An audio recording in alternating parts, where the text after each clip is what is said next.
Hi friends, welcome to என்னுலகம் VCR channel. இந்த வீடியோவில் நாம் கேரளா ஸ்டைல் மீன் கறி எப்படி வைக்கிறதுன்னு பார்க்கலாம். கேரளா ஸ்டைல்னு சொன்னாலே ரொம்ப டேஸ்ட்டாக இருக்கும். வாங்க இது எப்படி பண்ணுறதுன்னு பார்க்கலாம். வீடியோக்குள்ளே போகிறதுக்கு முன்னாடி நம்ம சேனலில் இது வரைக்கும் சப்ஸ்கிரைப் பண்ணாதவங்க சப்ஸ்கிரைப் பண்ணிக்கோங்க. கூடவே பெல் ஐக்கானையும் கிளிக் பண்ணிக்கோங்க.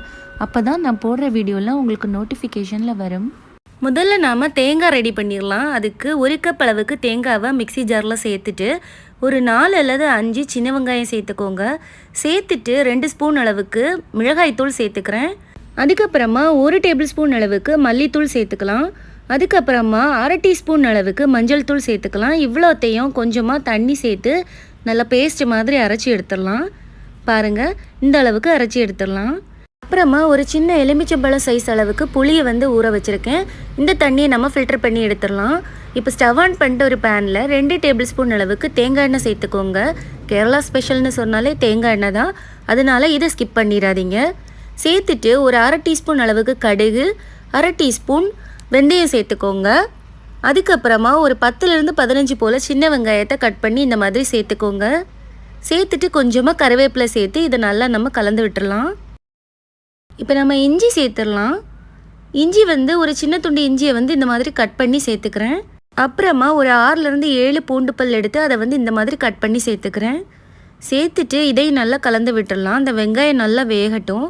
அப்புறமா அந்த இஞ்சி பூண்டோட பச்சை வாசனைலாம் கொஞ்சம் போகிற வரைக்கும் நல்லா வதக்கிடலாம். வதக்கின அப்புறமா இதில் ஒரு 4 பச்சை மிளகாய் சேர்த்துக்கலாம். சேர்த்துட்டு ஒரு மீடியம் சைஸ் தக்காளியை கட் பண்ணி இந்த மாதிரி சேர்த்துக்கிறேன். அதுக்கப்புறமா முருங்கைக்காய் சேர்த்துக்கலாம். சேர்த்துட்டு நல்லா கலந்து விட்டுறலாம். இது கொஞ்சம் வதங்கட்டும். இந்த மாதிரி நல்லா கலந்து விட்டுருங்க. இந்த மாதிரி செய்கிறதுக்கு நீங்கள் என்ன மீன் வேணாலும் எடுத்துக்கலாம். நான் இன்றைக்கி பாறை மீன் எடுத்திருக்கேன். அதை நல்லா இந்த மாதிரி வாஷ் பண்ணி எடுத்து வச்சுருக்கேன். ஒரு சில மீன் தவிர எல்லா மீனுக்குமே இந்த ப்ரொசீஜர் தான். இப்போ இது நல்லா வதங்கிருச்சு. இதில் நாம் தேங்காய் பேஸ்ட் அரைச்சி வச்சுருந்தோம்ல, அதை சேர்த்துடலாம். மிக்சி ஜாரில் கொஞ்சமாக தண்ணி விட்டு மிச்சம் இருக்கிற மசாலாவையும் சேர்த்துடலாம். சேர்த்துட்டு நம்ம எடுத்து வச்சுருந்த புளி கரைசலை சேர்த்துடலாம். அதை நல்லா வடிகட்டி இந்த மாதிரி சேர்த்துக்கலாம். சேர்த்துட்டு தேவையான அளவு தண்ணி சேர்த்துக்கோங்க.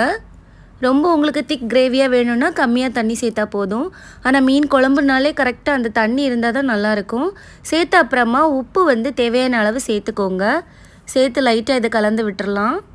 இப்போ இதை நாம் ஒரு மூடி போட்டு மூடி வச்சிடலாம். ஒரு 5 நிமிஷம் ஸ்டவ்வை ஹை ஃப்ளேமில் வச்சுக்கலாம்.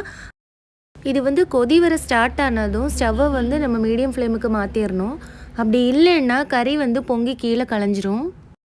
அதனால் இப்போ பாருங்கள், இப்போ இந்த மாதிரி பபிள்ஸ்லாம் லைட்டாக வர ஆரம்பித்ததும் ஸ்டவ்வை மீடியம் ஃப்ளேமில் வச்சுக்கலாம். நம்ம பக்கத்தில் இல்லைன்னா அது கீழே கலைஞ்சிரும். இந்த மாதிரி லைட்டாக அதை கலந்து விட்டுடலாம்.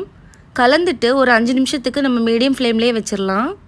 இப்போ 5 நிமிஷம் ஆயிடுச்சு. இப்போ இதில் நாம் மீன் சேர்த்துடலாம். நம்ம எடுத்து வச்சுருக்க மீனை இதில் சேர்த்துடலாம்.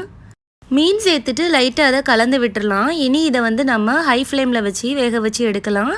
இதுக்கப்புறமா கீழே கலையாது. ஸோ ஒரு 5 நிமிஷத்துக்கு ஸ்டார்டிங்கில் நம்ம ஹை ஃப்ளேமில் வச்சுட்டு அதுக்கப்புறமா கொஞ்சம் மீடியம் ஃப்ளேமில் வச்சு கொதிக்க விட்டுட்டு மீன் சேர்த்த அப்புறமா நம்ம ஹை ஃப்ளேமில் வைக்கலாம். இப்போ 15 நிமிஷம் போல் இதை நல்லா கொதிக்க வச்சுட்டோம். இது ரெடி ஆகிடுச்சு. இதில் ஒரு 1/2 டீஸ்பூன் அளவுக்கு தேங்காய் எண்ணெய் சேர்த்துடலாம். சேர்த்துட்டு இதில் கொஞ்சமாக கருவேப்பிலையை தூவி விட்டுடலாம். பாருங்கள், நம்ம கறி சூப்பராக ரெடி ஆகிடுச்சு. இது ரொம்ப டேஸ்ட்டாக இருக்கும். அந்த இஞ்சி பூண்டெல்லாம் சேர்த்துருக்கிறதுனால இது டேஸ்ட்டே வேறு லெவலில் இருக்கும். அப்புறமா கரெக்டாக நம்ம குழம்பு ரெடி ஆகிறது ஒவ்வொரு மீனை பொறுத்தும் அது வேறுபடும். அதனால் நம்ம இந்த எண்ணெய் எல்லாம் படர்ந்து வரும்போது கரெக்டாக கண்டுபிடிச்சிடலாம். அந்த ஸ்டேஜில் நம்ம ஸ்டவ் ஆஃப் பண்ணிடலாம். இப்போ சைட்லலாம் நல்லா எண்ணெய் எல்லாம் படர்ந்து அழகாக ரெடி ஆகிடுச்சு. இப்போ நம்ம ஸ்டவ் ஆஃப் பண்ணிடலாம். ஸோ இந்த மீன் குழம்பு ரெசிபியை நீங்களும் வீட்டில் ட்ரை பண்ணி பாருங்கள்.